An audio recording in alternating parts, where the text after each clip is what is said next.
नमस्कार दोस्तों। कैसे हैं आप लोग? उम्मीद करता हूं अच्छे और बहुत खुश होंगे। दोस्तों, आज की वीडियो में हम बात करने के लिए आए हैं व्हाइट सीमेंट के बारे में। आपको कैसे अपनी दीवारों पे व्हाइट सीमेंट को लगाना चाहिए, अप्लाई करना चाहिए, ये बहुत इंपॉर्टेंट है। बहुत बार क्या होता है, व्हाइट सीमेंट हम लगाते टाइम पे छोटी छोटी गलतियां कर देते हैं, जिस कारण से होता क्या है कि बाद में व्हाइट सीमेंट लगाने के बाद कि अगर आप दीवारों पे हाथ मलते हो ऐसे, तो आपके हाथ में व्हाइट सीमेंट लग जाता है। बहुत बार क्या होता है, व्हाइट सीमेंट की भी पपड़ी निकलने लग जाती है, दीवार के प्लस्तर के साथ व्हाइट सीमेंट झड़ने लग जाता है। तो ऐसे में व्हाइट सीमेंट को लगाते टाइम पे आप लोग कुछ गलतियां करते हो, जिन गलतियों को हमको सुधारना है, और उन गलतियों को सुधार लेते हो तो उल्टा आपका प्लस्तर इतना मजबूत हो जाएगा कि कभी प्लस्तर आपका खराब नहीं होगा। पपड़ी बन के निकलने का तो सवाल ही नहीं उठता है। मुश्किल से 3-4 स्टेप होते हैं, बहुत कॉमन स्टेप है। हो सकता है कि आप लोगों को ये सारे स्टेप पता ही हो पहले से, लेकिन फिर भी करते टाइम पे ये छोटी छोटी गलतियां आप लोग करते हो, तो उसके कारण ही क्या होता है कि हमारा जो प्लस्तर भी खराब होता है, और जो आपने इतना लगन से अपना पैसा कम था आपके पास, फिर आप अपने व्हाइट सीमेंट किया बचाने के लिए, वो पैसा भी बर्बाद हो जाता है। तो ऐसे में क्या करना है हमें कि व्हाइट सीमेंट आप जब भी लगा रहे हो दोस्तों, जब भी लगाने का आपने सोचा, बहुत बार होता है कि हम लोग अपना बजट के लगाना चाहते हैं कि हम अभी पुट्टी पेंट नहीं कर सकते, अभी उतना बजट नहीं है, अभी व्हाइट सीमेंट लगा के 1.5 साल 2 साल 5 साल अभी छोड़ दूंगा मैं, उसके बाद आराम से जब मेरा बजट बनेगा तब मैं उसमें पेंट करूंगा। तो ऐसे में आपको क्या करना है, जब भी आपने व्हाइट सीमेंट करने का सोचा, तो वहां पे उस टाइम पे आपको क्या करना है कि आपको जिस भी दीवारों पे, जिस भी रूम में, जिस भी कमरे में आपको व्हाइट सीमेंट करवाना है, उस कमरे की अच्छे तरीके से क्यूरिंग करनी है। अच्छे तरीके से पानी से भिगा देना है। क्यूरिंग मतलब तराई करनी है अच्छे तरीके से दीवारों की। अच्छे तरीके से पानी से तराई कीजिए, दीवारों को तर कर दीजिए। जब आप तर कर देते हो तभी उस दीवार पे हम व्हाइट सीमेंट अप्लाई कर सकते हैं, नहीं तो दोस्तों ऐसे में प्रॉब्लम होगी। आपको आप व्हाइट सीमेंट लगाते हो तो कोई फायदा नहीं है, उल्टा व्हाइट सीमेंट जो है वो खराब हो जाएगा लगाना आपका दीवार पे। तो तराई करना बहुत ज्यादा जरूरी है। नॉर्मली आप ऐसे ही देख लीजिए, जब भी अपना आप घर बनाते हो तो प्लास्टर करते हो तो उसमें कितनी सारी तराई चाहिए लगती है, उसमें भी बहुत अच्छे तरीके से तराई चाहिए, पानी की क्योरिंग चाहिए, मतलब अच्छे तरीके से दीवार में पानी लगना चाहिए। अब जब भी आप ईंट ब्रिक की चुनाई करते हो तो वहां पे भी जब ब्रिक को भी अच्छे तरीके से भिगाते हो, और फिर उसके बाद जो आप मसाला आप जो 2 ब्रिक के बीच में यूज करते हो उसकी भी तराई करते हो 3-4-5 दिन तक, तब जाकर के आपका जो ईंटों का जॉइंट भी मजबूत होता है। तो ऐसे ही व्हाइट सीमेंट भी जो है वही सीमेंट ही है, बस उसका रंग सफेद हो गया है, बाकी सीमेंट व्हाइट सीमेंट ही है। तो इसलिए सबसे पहला गलती, आप जब भी व्हाइट सीमेंट करते हो अपनी दीवारों पे, तो पहले अच्छे तरीके से तराई जरूर कर लो अपनी दीवारों की। अगर आपने तराई अच्छे तरीके से कर दिया, उसके बाद आपने व्हाइट सीमेंट अप्लाई करना शुरू किया, तो जल्दी कभी आपका निकलेगा नहीं। आपने तराई कर दिया।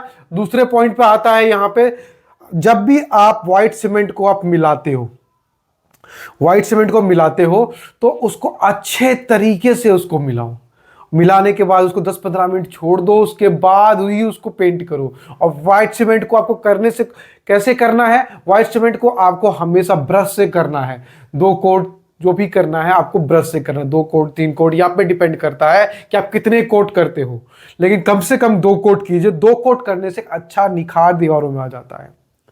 अब करना कैसे है, आपने पहले अच्छे तरीके से दीवार को तराई कर दिया, फिर आपने सीमेंट को अच्छे तरीके से मिलाना है पानी में, उसमें कोई गांठें नहीं रहनी चाहिए, उसमें बबल नहीं रहना चाहिए। उसके बाद 5-10 मिनट उसको घोल को छोड़ दो, सीमेंट के घोल को जो पानी में आपने मिलाया।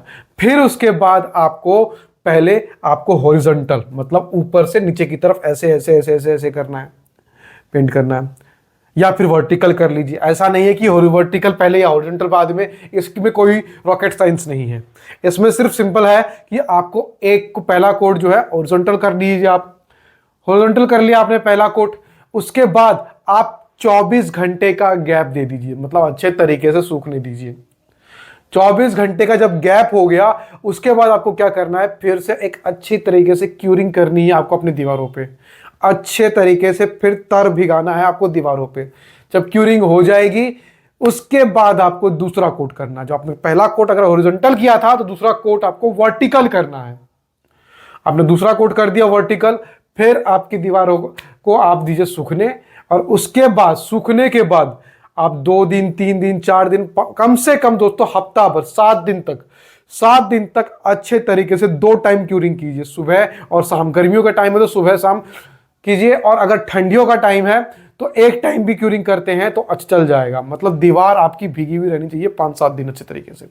अगर आप इस तरीके से अपने व्हाइट सीमेंट अपने दीवार पे अप्लाई करते हो तो कभी भी व्हाइट सीमेंट जो है आपको धोखा नहीं देगा, आपकी दीवारों को धोखा नहीं देगा, आपकी दीवार खराब नहीं होगी।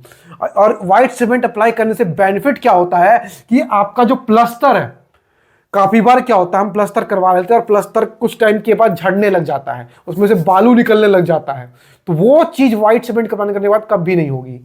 थोड़ा बहुत खुरदुरा जो जगह होगा वो प्लेन हो जाएगा। अगर फ्यूचर में कभी आप प्राइमर करवाते हो, पुट्टी करवाते हो, तो उसका खर्चा कम हो जाएगा। जो कोई ये कहता है कि हम व्हाइट सीमेंट करवाने के बाद पपड़ी निकलता है आपकी दीवारों से, वो चीज नहीं होती है। ये बहुत लोग सोचते हैं मगर ऐसा कुछ नहीं होता है। तो व्हाइट सीमेंट का टाइम पे ये सब चीज जरूर ध्यान रखें। और एक आखिरी बात जो कि मैं यहाँ पे भूल गया था बताना, वो भी बहुत जरूरी है। जब भी आप व्हाइट सीमेंट का घोल बना रहे हो तो वहां पे कोशिश करो कि फेविकोल जरूर मिलाओ, फेविकोल जरूर मिलाओ घोल में। जब घोल में मिलाते हो तो आपका दीवारों के लिए एक अलग से फेविकोल होता है, वो वाला फेविकोल जरूर मिलाओ।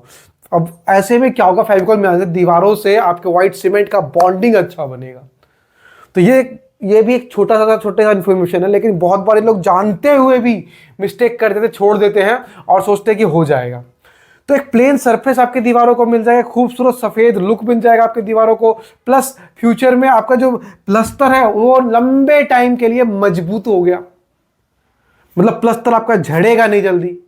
तो ये सारे छोटे छोटे स्टेप हैं जो हो सकता है कि आप जानते होंगे, लेकिन फिर भी जानते हुए भी बहुत बार लोग गलतियां करते हैं। ये तो दोस्तों ये छोटी छोटी गलतियों को आपको गलती से भी नहीं करना है। अगर आप ये गलतियां नहीं करते हो तो आपकी दीवार कब से कभी भी व्हाइट सीमेंट नहीं निकलेगा, कभी पपड़ी नहीं बनेगा।